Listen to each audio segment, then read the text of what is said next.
kuari maya jelema cinta jasa ka awewe, masya Allah, menang ngarayu-rayu nyana, tidak ada duanya engkau di dunia, mbal. Sampai kapan dan sampai dimanapun sebelum engkau menjadi milikku akan ku kejar. Pohara jasa, tetap akan ku kejar kau walaupun bagaimana. Aku adalah seorang laki-laki pembeli, walaupun bagaimana tetap akan ku kejar. Menurut perasaanku di dunia hanya engkau yang tercantik, sejuta bintang di langit satu yang bercahaya. Pohara jasa. Ya Allah, akhirnya langsung nyanadaikeun ku terima cintamu. Masya Allah, bahagia jasa pohar. Ya Allah, akan kujaga engkau, jangan pun ada orang jahat nyamuk andai kata, akan kutepak. Tidak boleh terluka dirimu, lebih-lebih hatimu. Aku merasa sejuk ketika aku melihat wajahmu di tengah matahari yang ereng-erengan.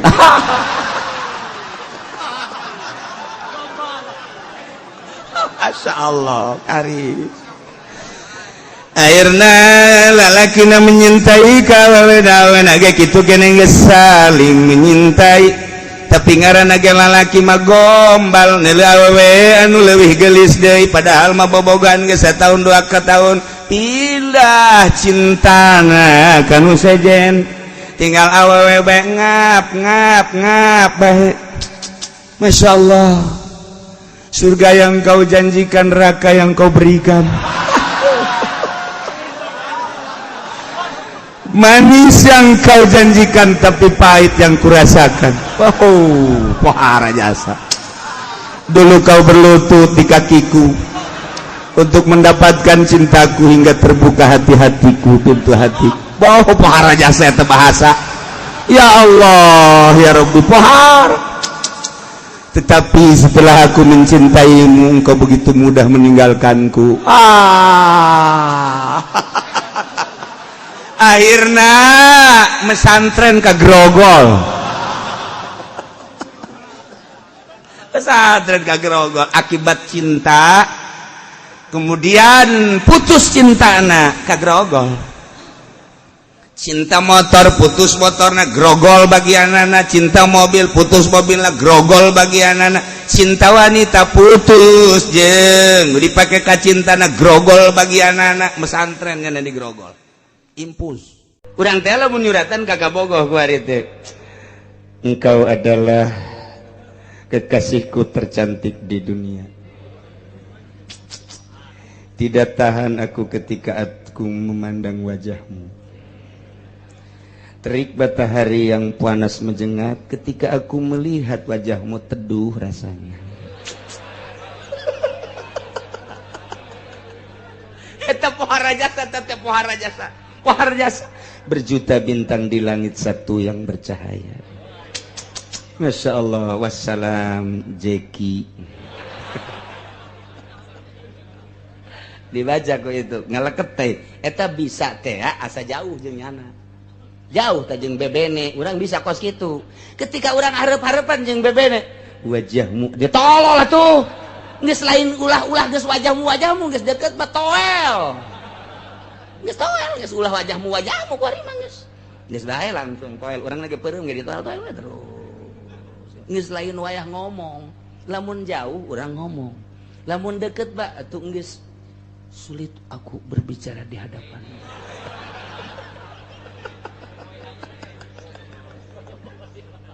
Tidak ada yang dapat kukatakan isi hatiku.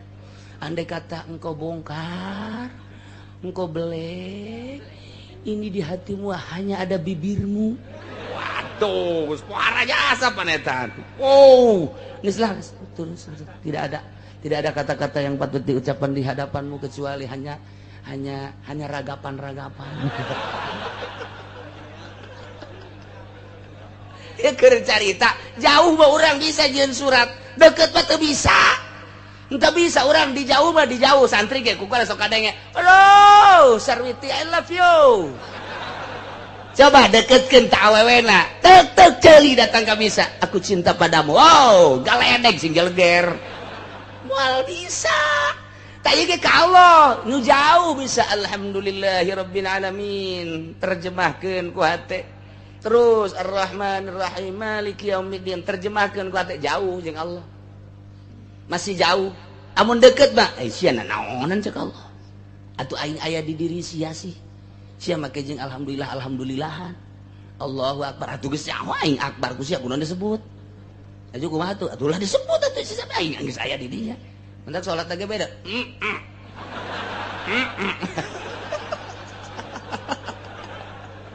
Atuh lah kos kitu mikung ngaranna.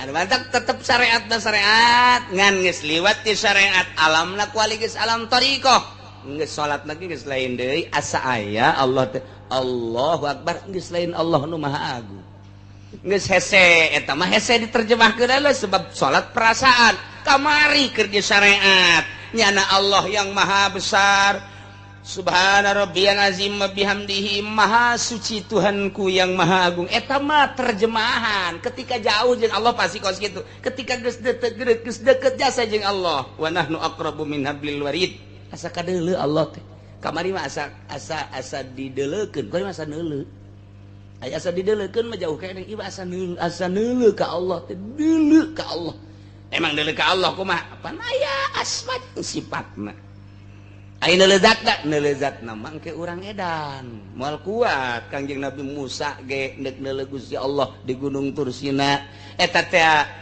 lain edan-edan teh sakar ngaranna sakar teh fana ngaranna poho tina dunya inget ngan ka Allah doang fana ngaranna tah kuari ge kuari urang tah lamun luhur pangkat kos kitu bae ketika salat teh Allahu akbar geus hese jaritakeunana terus babacaan teh asa ditungtun ku Allah asa Allah bae ieu mah keur carita deketna ka Gusti Allah nah iyalah innama yastajibul ladzina yasma'un Muhammad eueuh deui anu bakal ngaijabah kana pangadak anjeun sehingga nyana jadi iman ka anjeun iman ka kaula alladzina yasma'una jelema nu ngadarangekeun setelah ngadenge terus nyana maham terus nyen itibar nyen contoh leketeh hatena teh oh nu diucapkeun ku Muhammad teh bener pangeran teh Allah alladzi khalaqas samawati wal ardh az-zahir wal batin terus Warrahmanur Rahimul Malikul Qudus Salamul Muminul Muhaiminul Azizul Jabbarul Mutakabbir terus eta teh asma-asma Allah ngaranna ta ieu Gusti Allah teh kos kitu tah oh bener Muhammad teh diutus ku Gusti Allah jadi rasul Allah lantaran dibere mukjizat bentukna Al-Qur'an digawe naon belajar henteu sakola henteu masantren henteu guguru henteu ngaguru henteu tapi ternyata bisa lamun lain mukjizat moal bisa nu mantak mukjizat teh sambarangan teu sakabeh jelema bisa maca Al-Qur'anul Karim teu sakabeh jelema dibere mampu maca mukjizat teu sakabeh jelema bisa mampu nerangkeun mukjizat teu sakabeh jelema ngajelaskeun mukjizat bisa lantaran eta mah jelema pilihan Allah nah ieu mukjizat teh lamun urang ngadengekeun urayan Al-Qur'an leketeh hate al-mujiz teh hartina ngapeskeun urang jawara geledegan ngadenge urayan Al-Qur'an eueuh nanaonan horeng awak aing janu gagah mah Gusti Allah janu hebat mah Gusti Allah nu maha kawasa mah Gusti Allah aing gagah sote di lapangan ku batur di jawara-jawara horeng aing inget kana kagagahan Allah mah atuh aing meureunana ieu mah jadi kerak neraka leketeh ketika aya kiai pohara jasa ilmuna kemudian ngadenge urayan Al-Qur'an wa ma utitum minal ilmi illa qalila mun hayang nyaho anjeun ilmu Allah mah tah ilmu Kangjeng Nabi Musa bae heulanana nu sakitu hebatna ilmu Kangjeng Nabi Khadir bae nu sakitu hebatna lantaran kahebatanna teh geus hese ngajag-jagna dibandingkeun jeung ilmu Allah mah dibayangkeun ku Gusti Allah aya simeut aju simet sukuna dikalautkeun sanggeus sakitu nyana kaluhur aya ngeclak cai dina suku simet nyakcak deui ka laut cak Kangjeng Nabi Khidir ilmu urang jeung ilmu maneh teh dibandingkeun jeung ilmu Allah mah lir teu beda jeung nu ngeclak tina suku simet ka laut tah laut ilmu Allah ilmu urang mah nu ngeclakna atuh leutik saha lain papah tah cak Kangjeng Nabi Khidir geus kiai profesor dokter anu sakitu hebatna agung ku elmuna sasar sia mata kaju ka Golkar ge ngarasa agung eta lain dibawa tawadu ka Gusti Allah jatuh daya tuh bae ku batur di kiai-kiai Gusti kudu di kiai-kiai ku batur di buya-buya ih banyak di buya-buya teu meujeuhna Gusti abdi mah di abah-abah atuh abah mah dukun beureung ka dituna lemah di hareupeun Allah wa ma utitu minal ilmi illa qalila endek daon di hareupeun Allah nu dibanggakeun endek naon di hareupeun Allah nu disombongkeun gagah tandingan Gusti Allah ilmu tandingan Gusti Allah orang-orang mah abid orang-orang mah makhluk dibere kieu teh nang Allah nang saha eta tanya hok kitu Al-Qur'anul Karim al-mujiz Quran ngapeskeun ka setiap jelema saha bae lamun dek aya uraian Al-Quran